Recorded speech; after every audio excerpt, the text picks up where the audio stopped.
Fatih TV.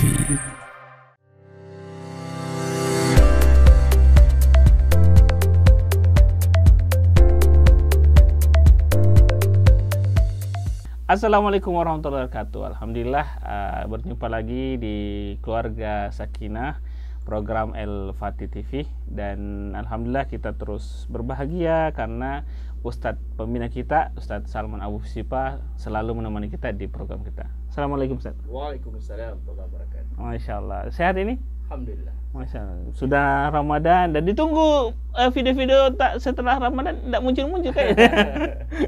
Ya ini baru ada kesempatan. Ini ada kesempatan dan alhamdulillah beliau sehat walafiat. Nah, menarik Ustadz ini. Ada setelah Ramadan ada beberapa hal rame di sosial media dan saya mau klarifikasi dan mungkin bisa kita bahas di sini. Itu topik tentang jatah mantan. Ya. Ya. Ini Ustadz udah pernah baca juga ya? Ya ini beberapa hari terakhir memang lagi rame di sosial media, baik di Twitter maupun di Facebook ya, terkait dengan perbincangan tentang fenomena jatah mantan. Perbincangan. Jadi dibahas selama sepekan ini itu tentang fenomena jatah mantan. Ya. Nah itu menariknya lagi ya, sebelum kita bahas tentang jatah mantan, beberapa bulan kemarin kita bahas tentang poliandri. Ya. Ya, dan itu termasuk video yang trending di kita. Nah, minggu kemarin juga itu ada berita tentang ya poliandri. Ini memang relate sekali ya apa yang kita bahas dengan kehidupan yang saat ini, yang betul-betul kalau menurut saya, waduh, udah ngeri-ngeri sedap. Apalagi ini jatah mantan. Nah, maksudnya ini jatah mantan seperti apa, Ustaz? Kalau kita lihat. Ya, jadi ini terkait dengan hal yang negatif sebenarnya. Negatif. Ya, kalau mantan PNS itu kan dia punya pensiun. Itu jatah pensiun. Iya. Kalau ini mantan pacar. Nah, jadi mantan pacar itu masih mendapatkan gula-gula dari pasangannya. Gula-gula. Ya, jadi ceritanya itu jatah mantan itu ada dua model ya. Dua model. Kita perhatikan. Ada yang mereka pacaran, kemudian tidak jadi nikah. Pacarnya ini nikah dengan orang lain. Maksudnya si perempuan nikah dengan laki-laki lain. Mungkin karena si laki-laki tadi pacarnya tidak dapat restu, atau mungkin si perempuan dijodohkan ya, dijodohkan oleh keluarganya. Setelah menikah, si perempuan ini masih sering kontak dengan si mantan pacar dan kemudian berhubungan. Itu jatah, ibaratnya itu adalah hadiah. Hadiah dari pasangannya yang tidak pernah dia dapat sebelumnya. Ada juga yang kedua ini ya. Kedua itu sebelum pernikahan, si pacar ini memberikan hadiah ke pacarnya. Sebelum menikah. Jadi perempuan mau menikah, beberapa hari sebelumnya dia ketemu dengan pacarnya. Kemudian dia memberikan jatah. Ya, artinya dia melepaskan virginitas di situ. Keperawanannya ke mantannya, bukan sama suaminya. Bukan kepada suaminya, karena dia menganggap keperawanannya itu adalah hak pacarnya, karena dialah cinta pertamanya. Nah, terkait hal yang menarik seperti ini ya, kalau dikatakan bahwa tabu sebenarnya ya, kalau di masyarakat kita ya tabu. Tapi ini faktanya bisa dihitung dengan angka atau masih tergolong sedikit, Ustaz? Kalau secara angka tentu sulit untuk dihitung ya, karena ini kan sifatnya privat ya. Privat sekali. Tapi hanya random ya ditanya-tanya begitu. Kalau kita lihat fenomena pacaran ya, fenomena pacaran di tengah-tengah masyarakat, kemudian fenomena free sex di kalangan anak-anak yang pacaran itu, maka tentu bisa dipastikan jumlah jatah mantan ini termasuk banyak. Iya. Ini kalau ibarat seperti bongkahan es ya, batu es ya. Itu lebih, kalau semakin tahu semakin besar lagi di bawah. Iya, jadi apa yang tersembunyi semakin banyak. Kan? Kalau kita lihat fenomena masyarakat yang free sex ya, atau hedon ya, itu sangat bebas di dalam pergaulan mereka, maka tentu bisa dipastikan atau minimal diduga secara kuat orang-orang yang punya pacar ya sebelumnya itu, kemudian pacarnya menikah, besar kemungkinan mereka masih memberikan pelayanan jatah ya terhadap mantan pacarnya itu kalau mereka sempat ketemu. Apa sih sebenarnya modus atau apa dikatakannya alibi mereka untuk melakukan seperti itu? Pertama karena mereka menganggap mereka ini saling sayang. Ya, jadi pacaran ini mereka saling mencintai. Karena mencintai, maka perempuan menganggap hanya kepada pacarnya itulah dia bisa serahkan sepenuhnya zahir dan batinnya ya. Iya. Dia tidak cukup menyerahkan cintanya, dia juga harus menyerahkan dirinya, tubuhnya kepada pacarnya. Ya, bagi yang mungkin sebelumnya memang tidak pernah dicicipi ya. Kan ya, pacaran ini saling mencicipi pacar ini kan hal-hal yang sudah lumrah sekalipun tabu ya.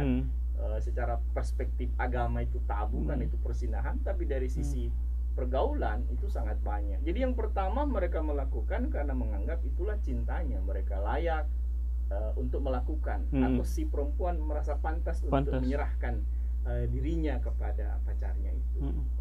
Yang kedua lebih kepada senang-senang sebenarnya, happy ya, untuk bersenang-senang. Mereka menganggap kalau berhubungan dengan suami itu hanya dari sisi formalitas kewajiban saja sebagai seorang istri melayani suami, formalitas.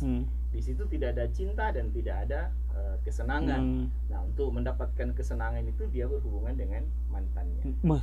Jadi kalau bisa dikatakan, karena ada aku dapat kata-kata yang menarik di situ ya, ini seperti investasi. Apa maksud itu? Itu investasi kalau jatah itu diserahkan sebelum si perempuan menikah.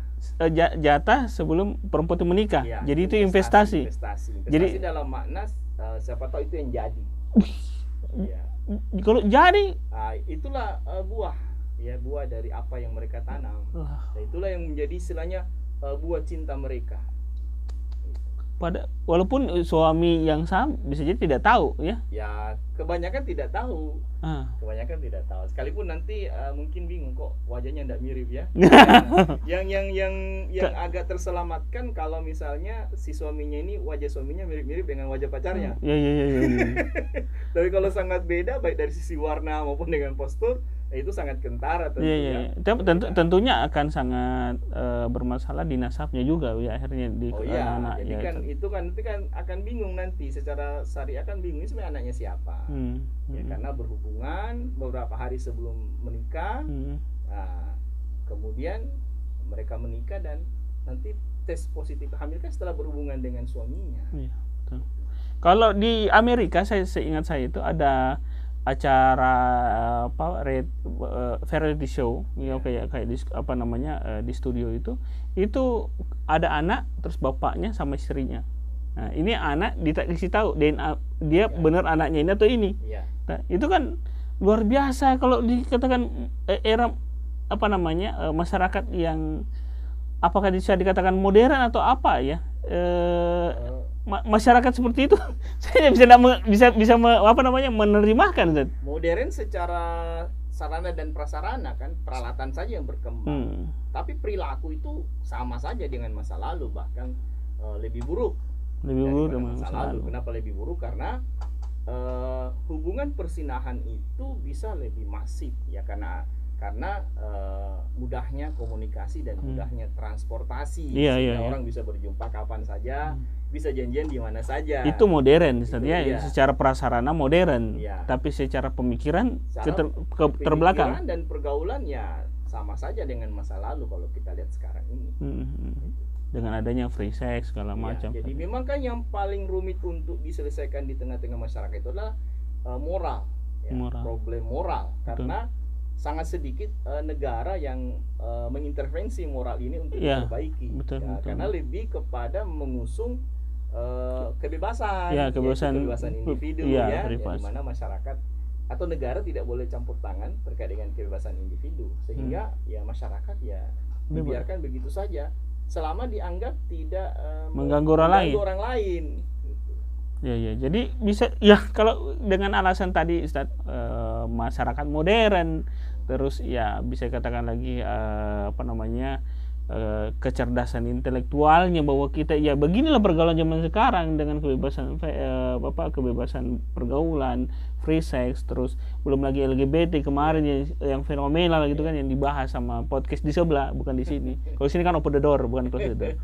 Jadi bisa kita katakan kita mundur jauh, Ustaz. dari sisi peradaban manusia kita mundur terbelakang mengikuti peradaban hewan sebenarnya, lebih kepada hewan. Ketika manusia itu memperturutkan hawa nafsunya, ya tidak mengikuti tuntunan agama, ya tuntunan syariah, maka di situ manusia mengikuti peradaban hewan. Maksudnya di mana hewan itu kalau mau berhubungan dengan siapa saja terserah dia, ya tidak diikat dengan pernikahan dan lain sebagainya. Hewan seperti itu. Nah, manusia juga seperti itu, karena manusia sebagian ya seperti itu karena menganggap kebahagiaan itu ketika kebutuhan-kebutuhan jasmani termasuk kebutuhan naluri itu bisa tersalurkan kapan saja dan di mana saja. Karena kalau kebutuhan naluri tidak tersalurkan, dia merasa gelisah, merasa tidak nyaman, dan memang secara jasa dia secara fisik bersenang-senang itu artinya free sex itu menyenangkan secara fisik. Ya, sekalipun dampaknya ke depan juga besar ya, baik itu dari sisi nasab, kemudian penyakit, dan juga dari sisi nama baik keluarga. Betul. Bagi masyarakat yang masih menjunjung norma agama. Ya. Jadi kalau bagi kita yang masih di Indonesia lah ya, bagian timur itu sangat tabu dengan hal-hal demikian, makanya keras penolakannya. Gitu. Nah, ada yang mengatakan bahwa ini kan juga manusia tonji, jadi melakukan begitu kan ya manusia, jika kita tidak bisa menjudge lah itu kan menjudge gitu, kita tidak bisa menghubungi dia, kita saja kita masih banyak gitu. Jadi akhirnya sebenarnya posisi kita sebagai orang yang ada di melihat perilaku ini, apakah kita harus melihat-lihaki saja atau membiarkan, atau no talk more ya, jangan banyak bicara gitu, biar bisa aja begitu. Ya, sebagai masyarakat kan secara agama kita diwajibkan untuk amar ma'ruf nahi mungkar ya. Itu kewajiban bagi seseorang muslim ya. Untuk amar ma'ruf nahi mungkar. Bahwa fenomena jatah mantan ini sebuah kemungkaran yang tidak boleh dibiarkan. Pertama karena dia bisa merusak nasab. Ya, jadi anak yang lahir itu nanti tidak jelas ayahnya itu siapa. Apakah ayahnya itu adalah suami dari istri, dari ibunya, dari ibu si anak, atau pacar dari ibunya kan? Nah, itu tidak jelas. Begini saya sudah bingung. Ya. Nah, yang kedua bisa terjadi penularan penyakit menular seksual. Iya, betul. Ya, jadi ibarat plastis itu kalau dicolok di banyak tempat, itu kan bisa bervirus. Bisa terpapar virus ya. Ya, jadi itu bisa kasih pindah-pindah virus kan, dicolok di banyak tempat. Jadi kalau punya colokan jangan sembarang nyolok. Iya, gitu. Jadi bisa penularan penyakit menular seksual, begitu juga HIV/AIDS itu bisa meningkat. Kemudian yang ketiga dari sisi dosa. Ini kan dosa sangat besar ya. Perzinahan itu bagi orang-orang yang sudah punya pasangan kemudian berzina dalam agama itu dosanya sangat besar. Karena besarnya dosa sehingga ancaman hukumannya juga berat. Itu kan hukuman mati dalam perspektif syariah. Yang sudah menikah pelaku zina yang sudah punya pasangan atau yang sudah pernah menikah. Nah, kalau bisa dikatakan berarti apakah Islam sudah memperkirakan hal-hal yang fenomena free sex seperti ini, Ustaz? Sudah menggambarkan bahwa ya ini fenomena ini tanda-tanda akhir zaman memang, atau seperti apa, Ustaz? Kalau kita baca beberapa riwayat ya, yang pertama Nabi pernah bersabda bahwa tidak akan terjadi kiamat sebelum persinahan itu terjadi di pinggir-pinggir jalan. Ya, artinya ada masa di mana orang berzina itu di pinggir-pinggir jalan, di taman-taman kota, di rest area, kan begitu ya. Di Bonyol itu juga mungkin tanda-tanda kiamat. Itu tidak, kata Rasul, tidak akan terjadi kiamat sebelum terjadi semua itu. Jadi ke depan hal-hal seperti itu akan marak. Yang kedua, Nabi juga mengatakan bahwa sebaik-baik zaman itu zamanku, zaman setelahku dan zaman setelahku. Maka para ulama itu menjelaskan makna hadis itu. Semakin jauh kehidupan kita dari Nabi, semakin rusak zaman itu. Jadi bukan semakin baik, semakin rusak. Makin rusak. Jadi besok-besok ini kita akan mendengar lagi fenomena kerusakan yang lebih heboh lagi, yang lebih rusak lagi, lebih destruktif lagi. Itu. Jadi kita harus menyiapkan mental untuk mendengarkan kerusakan yang lebih parah. Bahkan bisa jadi kita yang dianggap aneh. Iya, jadi yang bertahan dengan sesuatu yang normal dianggap tidak normal. Jadi kita bergaul dengan orang gila mengatakan kita gila kan. Begitu juga sebaliknya, kita dianggap aneh. Jadi memang kita sudah masuk dalam kehidupan di mana yang normal itu dianggap abnormal. Itu. Jadi yang normal dianggap abnormal dianggap normal. Ya, itu kan kata Nabi juga bahwa akan ada masa di mana orang jujur tidak dipercaya, kemudian pengkhianat dipercaya. Ya, itu semua zaman-zaman itu akan terasa. Itu naudzubillah. Dan ya apa yang sekarang terjadi ya kita rasakan, bagaimana orang bebas untuk mengekspresikan kehendaknya saja karena adanya kebebasan privasi seperti itu. Itu kan sebenarnya seiring juga kalau kita lihat fenomena di masyarakat ya. Seiring di mana ibu-ibu dan termasuk anak-anak gadis itu berlomba-lomba untuk mempermak dirinya supaya terlihat cantik dan juga menampakkan kemolekan tubuhnya.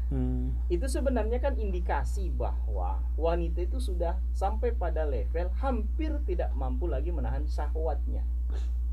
Iya. Gitu saja. Karena dia sudah mulai menampakkan secara nyata di publik gitu ya. Publik, iya, sekalipun dia di publik lah, di publik kan. Karena di-share luas bahwa ini yang mereka suka gitu. Dan perbincangan seperti di sosial media itu menjadi tidak tabu di grup-grup tertentu. Iya, betul. Ya, bahkan bisa dibahas di podcast tertentu bagaimana mereka mengekspresikan. Ada cuma ngupload foto ubi jalar tapi katanya pikirannya traveling kemana-mana. Itu ya itu tanpa malu lagi mengeluarkan ungkapan-ungkapan yang tabu seperti itu. Kepada kalau dulu sambaran dicerita karena bilang ngapa gue ya. Dulu manusia itu tabu membicarakan hal seperti itu. Apalagi perempuan memiliki karakter pemalu. Iya. Nah, kalau rasa malu pada perempuan ini hilang, sudah akan terjadi kerusakan moral. Nah, Ustaz, bagaimana kita bisa menjaga, baik itu secara individu diri kita, keluarga kita, terus masyarakat, tetangga kita misalnya, maupun juga dari full kita sebagai masyarakat yang bernegara. Bagaimana harusnya kita ini menyikapi dan menjaga ini semua supaya tetap baik? Ya, pertama secara individu dulu. Secara individu dulu, bagi yang masih jomblo itu jangan pacaran. Berarti tidak punya mantan kan? Iya. Mantan ini jatah bagi yang punya mantan. Iya. Jadi bersyukurlah bagi yang tidak punya pacar. Nah, berarti nanti dia tidak punya mantan. Kalau dia punya pacar, kemudian dia nikah ya dengan orang lain, anggaplah mantan itu sekedar kenangan saja, tidak usah diingati. Kayak ton juga dibuang kan selesai. Ya, kenangan masa lalu, tidak usah ketemu lagi ya. Tidak usah ketemu lagi karena itu akan membangkitkan ingatan memori indah ya ketika mereka duduk di tepi pantai di mana ya. Padahal sudah nenek-nenek tapi merasa masih pacaran. Ya karena yang kembali itu memorinya bukan tubuhnya. Bukan tubuhnya. Kenangan indah itu kan yang kembali, bukan tubuhnya. Ya sehingga yang pertama stop pacaran. Itu dulu. Jangan sampai ada pacaran karena ini terjadi karena pacaran. Membatasi pergaulan, bukan dalam artian pergaulan itu kita membatasi interaksi kita secara interaksi kan boleh. Muamalah ya, cuma ada batasnya. Kalau hubungan dengan laki-laki dan perempuan kan ada batas-batasnya. Misalnya kalau jualan pecel lele cukup nanya harga pecel lele. Jangan nanya HP ya. Apalagi nanya berapa harga lipstiknya. Nanya pecel lelenya saja itu interaksi yang jelas ya.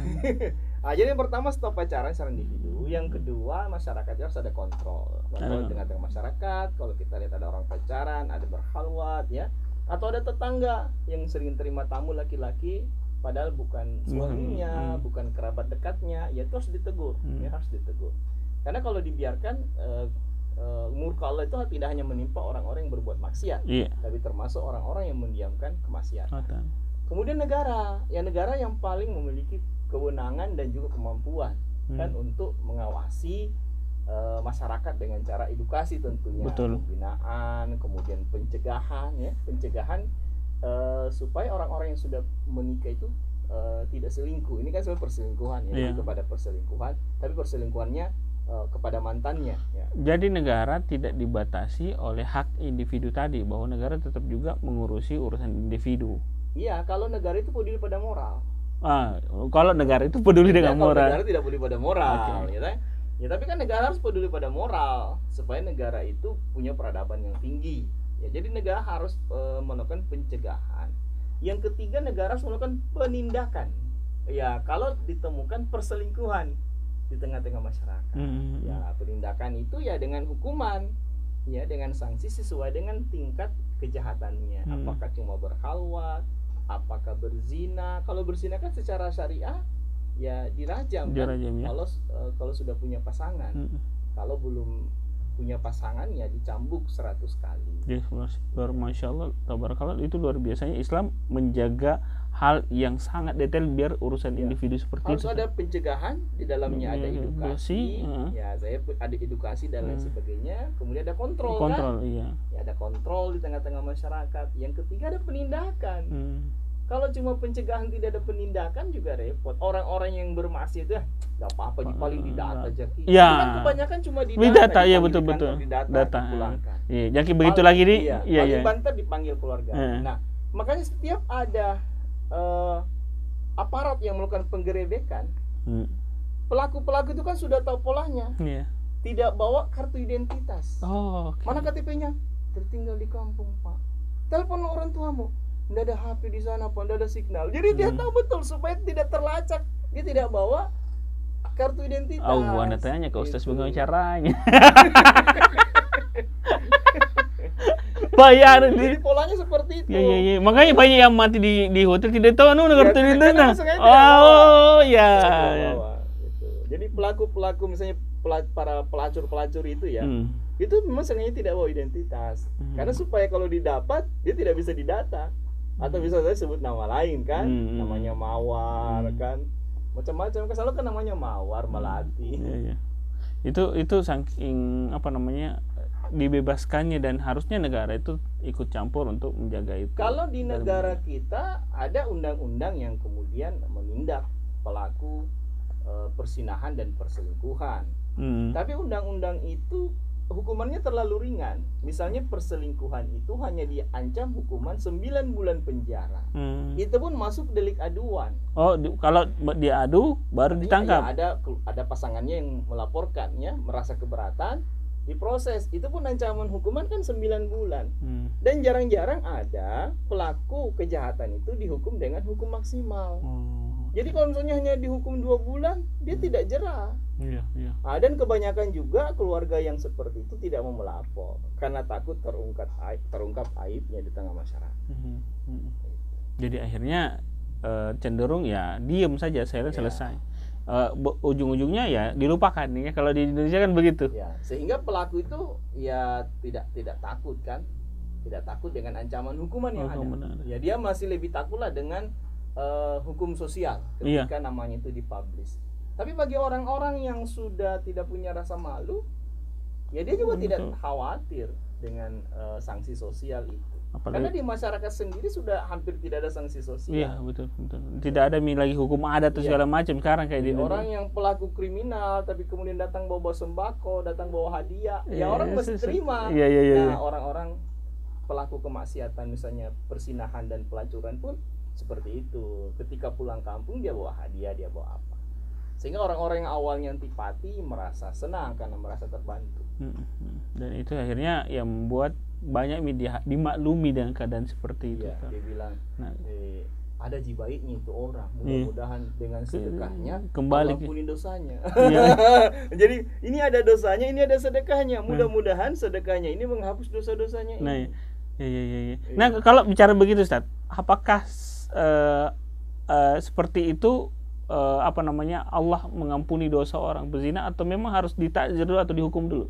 Seperti apa? Kalau dosa kecil itu tidak perlu taubat. Cukup dengan berbuat baik maka terhapus. Tapi kalau dosa besar, zina kan dosa besar, harus taubat. Harus taubat. Taubatan nasuha, tidak mengulangi lagi. Yang ketiga, apakah dosanya itu gugur atau tidak? Ya, kalau dari perspektif pidana Islam, ya harus dihukum, baru kemudian gugur dosanya. Tapi kalau tidak ada hukuman, tidak ada pidana Islam, ya sanksi Islam tidak diterapkan sekarang, maka dia harus bertobat secara sungguh-sungguh. Ya. Itu mudah-mudahan Allah mengampuni. Tapi kan intinya harus tobat. Jadi bukan dengan bersedekah, zina, besok sore sedekah. Sedekah. Pagi zina, sore sedekah lagi. Tidak seperti itu namanya tidak bertobat. Iya. Jadi memang harus selesai. Karena kalau bisa dikatakan, ya kalau kita bilang tadi diskusi di luar dari ini, ya pelaku zina yang kalau sudah satu kali berzina itu bisa terus-terusan. Iya. Dan seperti itu terjadi. Kan banyak kasus begitu. Jadi ada beberapa misalnya orang yang konsultasi ke saya, persinahannya itu sudah berulang kali. Bahkan ada yang berzina baru 2 kali konsul ke saya kasih nasihat untuk tidak begitu. Pas 1 bulan berikutnya konsul lagi sudah lagi. Iya. Syukur tidak tergoda Ustaznya. Saking beratnya tadi. Iya. Nah, terakhir Ustaz, bagaimana masyarakat, ya kalau kan kita tadi sudah bilang katakan bahwa masyarakat itu punya peran ini. Yeah. Nah ini ketentuannya bahwa seperti apa yang harus kita peran masyarakat lebih besar ini untuk menghilangkan atau bahkan membuat ini tidak akrab bagi kita. Yeah. Bahkan kalau dia bisa dianggap risiki, seharusnya kan risiki dengan jatah mantan itu. Yeah. Jadi kalau misalnya kita masuk di WC ya, masuk WC kemudian kita lihat ada kotoran, bagi orang yang bersih itu pasti jijik, dia akan bersih. Tapi bagi orang yang memang sudah kotor, dia biasa saja. Nah, masyarakat ini harus membersihkan dirinya. Kalau dia bersih dirinya, maka segala macam kemaksiatan itu akan dilihat sebagai kotoran. Nah, dan itu akan jijik dengan kotoran-kotoran yang ada, dengan kemaksiatan yang ada, sehingga masyarakat akan membersihkan kotoran-kotoran yang terjadi di sekitarnya.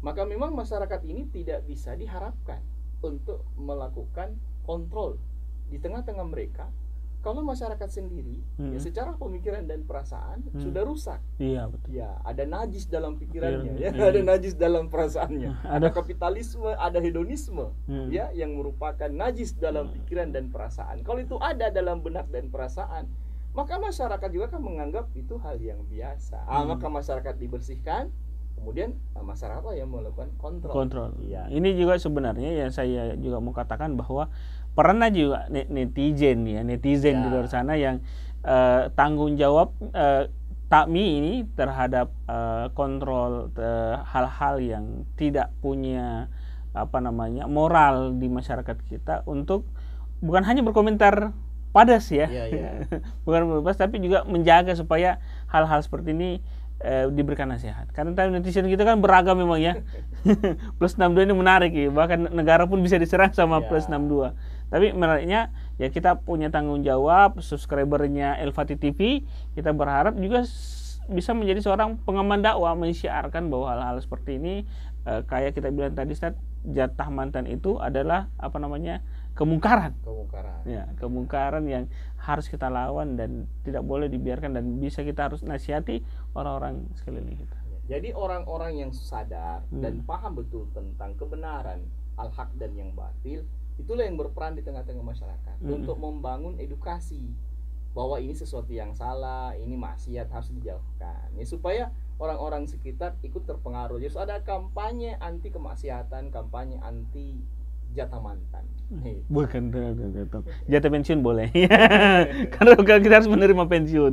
Oke, itu saja Ustaz atas atensinya hari ini. Semoga bisa kita akan membahas lagi hal-hal menarik, fenomena yang menarik, dan ketika biasa kita bahas di El-Fatih itu insyaallah jadi trending. Ya, karena menariknya adalah kita ingin merespon hal-hal yang menjadi fenomenal di masyarakat terkait dengan keluarga, dan semoga keluarga kita juga keluarga yang menjadi keluarga yang sakinah mawaddah warahmah. Amin.